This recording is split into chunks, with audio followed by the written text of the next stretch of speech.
Good afternoon. My name is Gil Gamez, and I'm the Los Angeles School Police Officers Union President.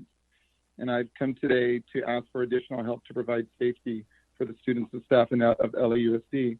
But first, I would like to address the comments made by the president of UTLA, where I appreciate her standing by the student group students deserve. We've been having shootings in front of schools, guns, and drugs on campus. And my members have been responding and taking care of these situations.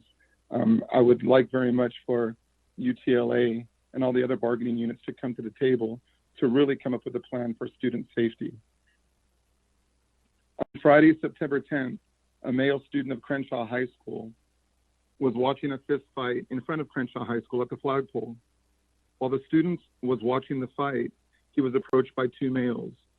One of the males pulled up his shirt, revealing a gun in his waistband. The male in question pulled the gun out of his waistband and pointed it at the student's head. The student reported the incident. That is all I'd like to say about this incident because it is a very delicate situation, but people must know. On Thursday, September 2nd, during dismissal, a Santee student was shot in front of Santee High School. Shortly after the shooting, Los Angeles School Police Officer De La Cruz responded to the school, assisted in de-escalating the situation, applied a tourniquet to the student to stop his bleeding, and called for an ambulance for transportation. The student was transported to a local hospital for further treatment. By the grace of God, the student will physically recover. However, emotional trauma of the event is undoubtedly will haunt him for the rest of his life. Arguably, this is only one of the unintended consequences of removing school police officers from LAUSD campuses. The wrongdoers know school police officers are not on campus to protect the students anymore.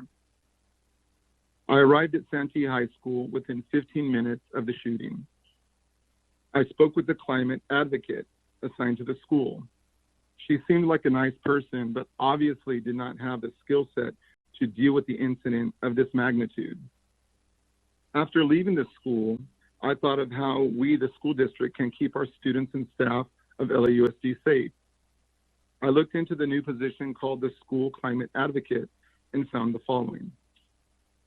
The school climate advocates were told in training, quote, they are not safety personnel, end quote. They are assigned to the campus to create a positive campus climate. The school climate advocates were then told they are not to break up an on-campus fistfight. The school climate advocates are told they are to call an administrator if a fight occurs, and they are not to touch a student. I spoke with a few LAUSD principals, and they did not know what to do with the school climate advocates. Many principals are using the school climate advocates like campus aides. Principals are now reaching out to local law enforcement, such as the LA County Sheriff's Department and Southgate PD for service. Some principals are talking about training the parents to help with the safety off campus. This is a very bad idea and will result in parents being the victims of crimes because parents have zero authority off campus and the wrongdoers know this. Board members, you have a police department. I believe if we pair a school climate advocate with a school police officer, we would have incredible results. Ultimately, this should be up to the school site principal. They have a great deal of work on their workload, and quite frankly, they could use the help keeping the students and staff of their schools safe.